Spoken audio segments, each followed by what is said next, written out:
with Greg Hicks, CEO of FosterHicks and Associates. Greg, thanks for a great last presentation of the day called Creating the Innovative Workplace Culture. Just tell us a little bit about this research that you did all around the world.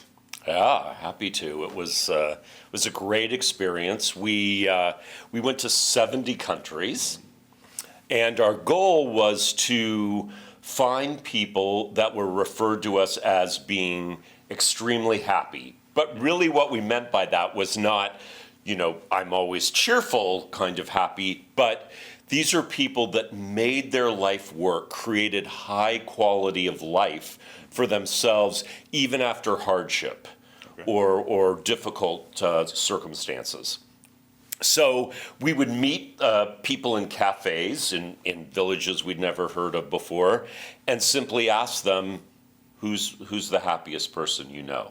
This was way back in the 90s, so the internet was not what it is today.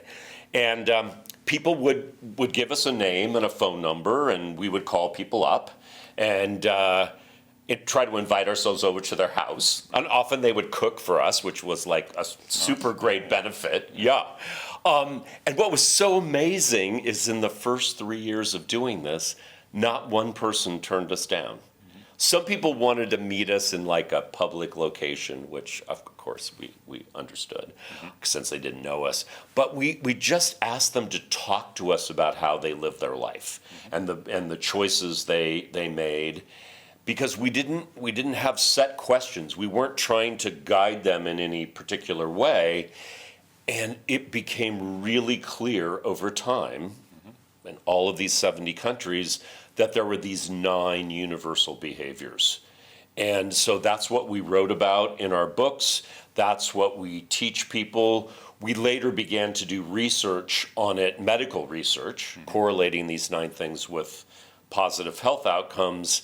And we see that the reason why we heard these 9 things everywhere is because they're all good for our survival. And they're also good for the survival of our family or our team, or, human beings have always lived in tribes. They're good for the tribe. And so our body rewards us when we do these 9 things. Okay. So I'm going to put you on the spot. Uh-oh. Because 9's a lot. The 9's a lot. Could you give us your 3 favorite out of the 9? That is a little bit like asking me to pick my favorite children. Yeah. But I think I can do it. The first one I'm going to start with is appreciation. And it's really the act of noticing in the moment when someone makes a contribution to the world or to you or to the team or to the company. And in that moment or later that day, acknowledging and appreciating that. So it is not time-consuming. It could be a one-line email. It could be a simple handwritten note or a voicemail. But particularly when it comes from the leader, it has so much power because people really do want to feel worthwhile and valued and acknowledged. Mm-hmm. Yeah. So that's one. Okay, number 2, I'm going to go to what we call intention. This is the leader's ability throughout the whole day to individualize their approach. In other words, before they do anything, take a few seconds to say, okay, I have many choices right now. What's actually my best choice?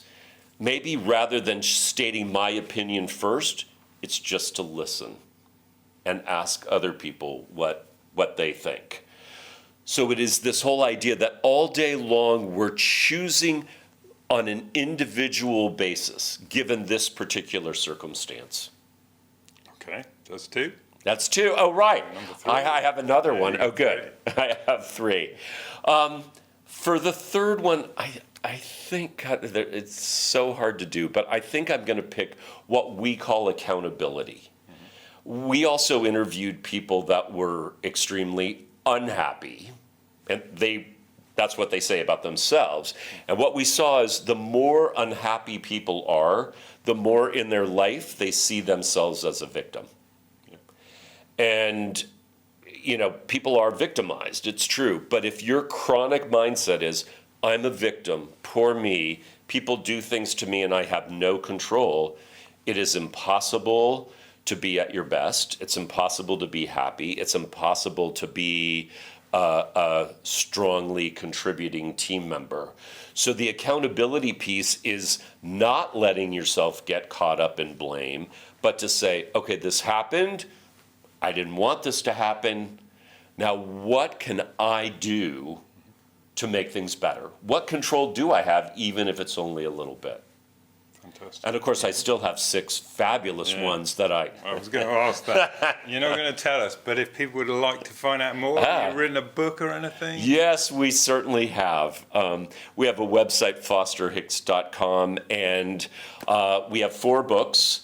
But the one to start with is called How We Choose to Be Happy, and it's about how people can integrate these 9 things into their life. Perfect. Greg, thank you. Thank you. A pleasure. Okay. All the best.